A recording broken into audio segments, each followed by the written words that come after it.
specific. Until now, the chimeric repeats, they are only discovered in the mammalian genome, bird genome, and some of the plant genome, but it is not found in any other amphibian, invertebrate, or the fish genome. And the formation of the chimeric repeats is also not only limited to the thrombosomal element. It can be the fusion of few different processed pseudogenes and the retrogenes as well.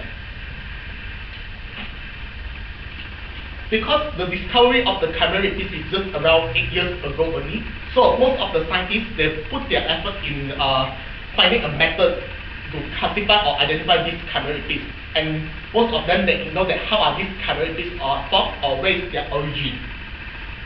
Now, they have 3 different proposed mechanisms to form the chimeric repeats. However, these proposed mechanisms, they are only proposed with the results of the computational study, and they don't have any experimental evidence to support it at the moment. So these are the thrombosomes into the thrombosomes, T mechanism, Cambridge chain, TS mechanism, and the DNA double-strand break repair. Thrombosomes into the thrombosom mechanism. It is quite simple to understand, where one of the thrombosomes is integrated into the other thrombosom through the normal thrombosis event. So for example, like this, the thrombosom A, they will integrate into the middle part of the thrombosom B and chop it off and form a new chimeric repeats.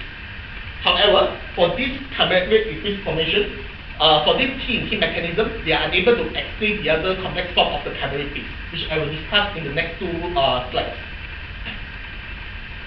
Conversation.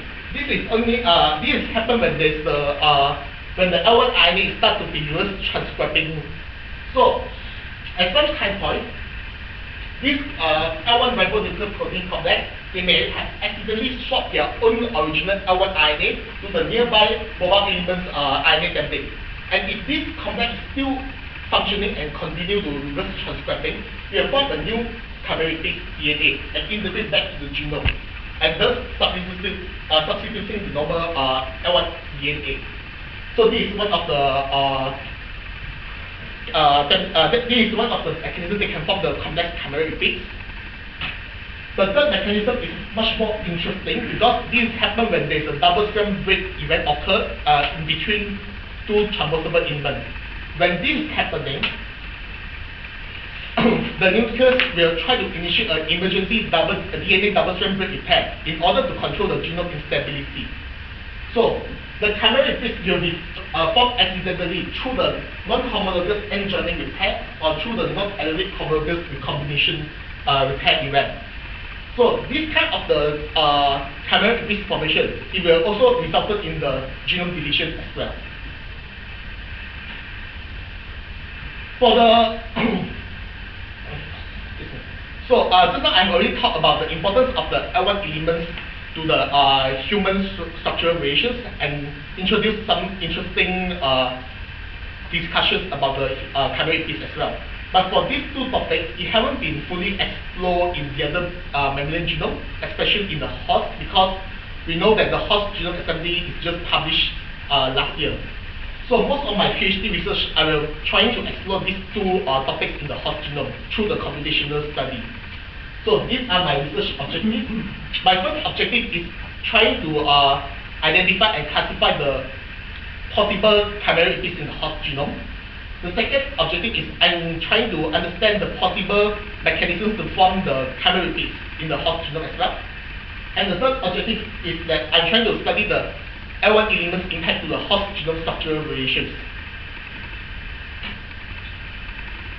In the first objective, I will try to use the repeat scout to analyze the potential chimeric repeats in the horse genome first.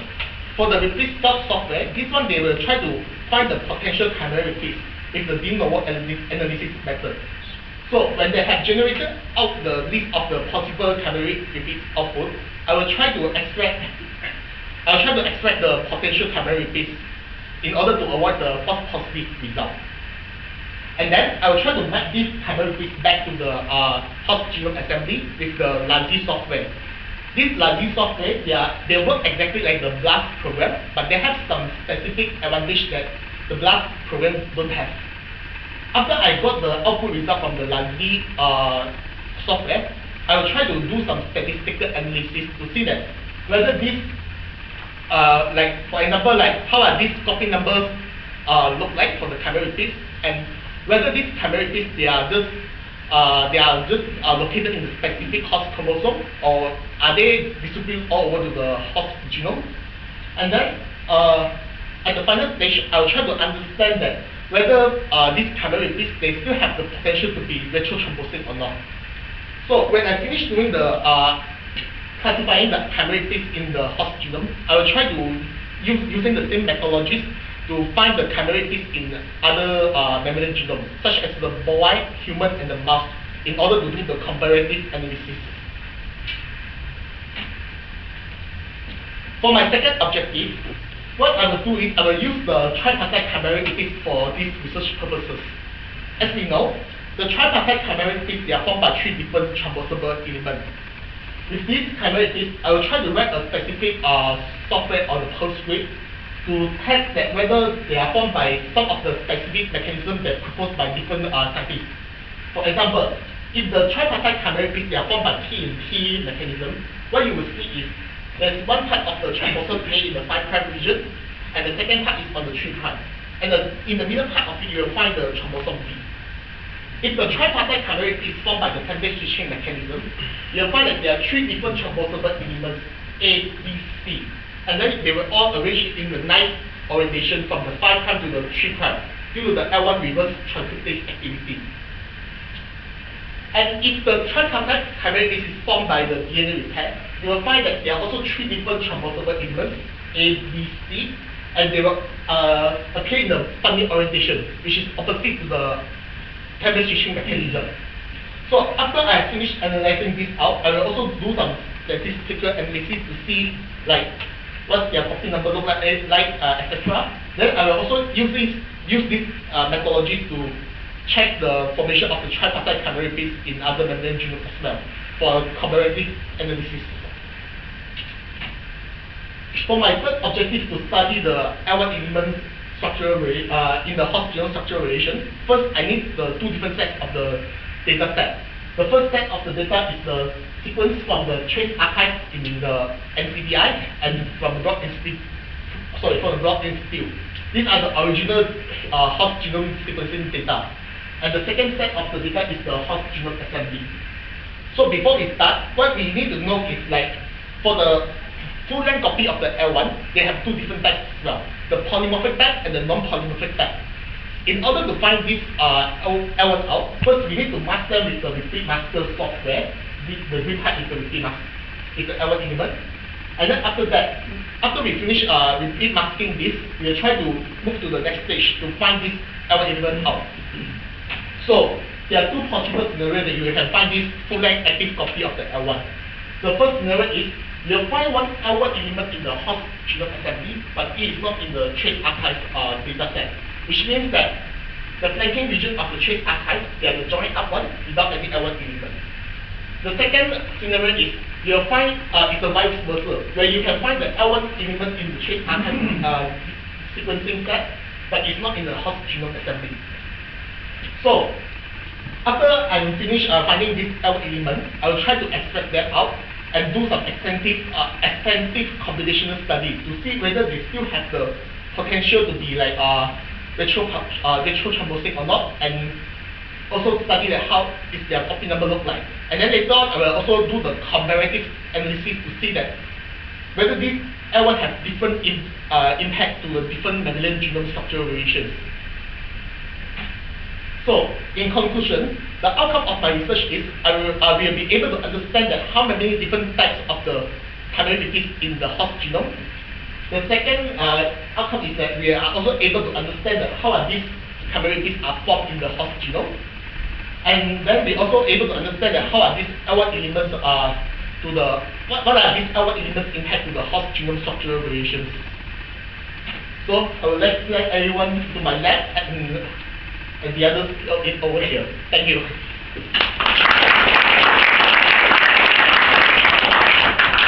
Thanks very much. Any questions? How do you get the L1 in the assembly but not in the trace archive? That is a good question, because before this host genome sequencing they start to assembly, right? For the we are using the although they are using the Twilight horse genome dataset, but for the horse genome project, there are also different genome sets from the other horses. So we can do some comparison between them. Yeah. So they have some although they are not assembly into the full set of the Twilight horse genome assembly, but we can use to trace back to see whether they have any extra L1O in their DNA sequencing. And then well, from that then, is it likely that it was masked out on that first lot of assembly, or is it likely that it's a difference between the animals or something? Well, I mean, when we are starting to marking them out, we see that they might have different sets of the data. Yep. Can we go back to part 2, the approach 2 that you made?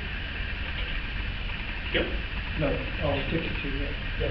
Okay, so you talked about the difference between the TS and the DNA repair. That is right. And you said sort of funny orientations. Is it not possible that you can end up with DNA repairs that will give you things that are all in the same orientation? Well, that is also a good question, because based on the study that they proposed by this template switching mechanism, so if in order to make sure that it is not formed by DNA repair, we might use some software to predict that what is the structure of this type B looks like, because in one of the studies done by the lab, it's called Eden busting, they believe that for the tripartite chimeric base formation, before they start to turn swap into the third template, there will be a one secondary hairpin structure in the chromosome in this type of the chromosome B, which will help we will stop the complex for a moment and then swap the other RNA template through the RNA combination.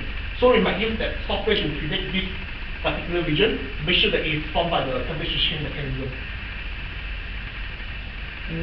Oh, that. Do they always insert in the same sequences, or the particular ones like this, like for the DNA repair, will it insert into different sequences that way?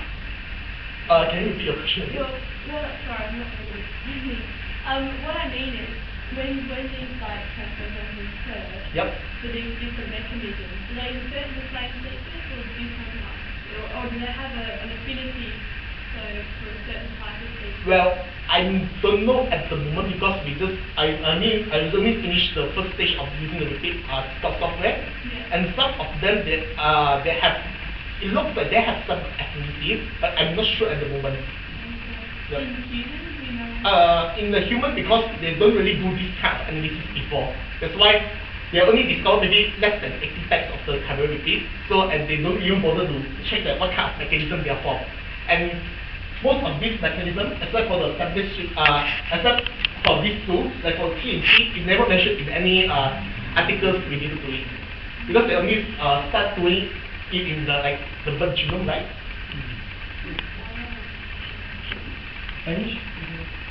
Yeah, I get several questions. We can start because you're on this slide. I mean, repetitive elements are such a huge part of the genome, so even though these chimerics are relatively rare, isn't it possible that you can have more complex mechanisms generating more complex? I mean, you can have a TNT chimeric, which is then transformed again by having a template switching. Yep. So is this type of modelling actually complex enough to get the full breadth of chimeric? I would say that's one. I mean, for this proposed mechanism, because it's done by different independent groups, and that's why I'm only looking at the tripartite, because the tripartite is the easiest one. You can't do it on the bipartite, because bipartite, I mean, people can say it can form by different mechanisms, and you can't do it in the complex one, like the more than three formation of the chromosomal elements, because it can be the different kind of the, like in the template switching DNA repair, they can all sort of together to make the complex one. So the tripartite, I would think that is the easiest one to identify this mechanism at the moment. Semi-related one then. In the way that the actual horse genome was sequenced, you mentioned a couple of things that would be using additional horses besides Twilight, but with the way that it was actually sequenced and the way the assembly was done, was there possibility of either experimental and artifacts, like you can have template switching occurring in PCR?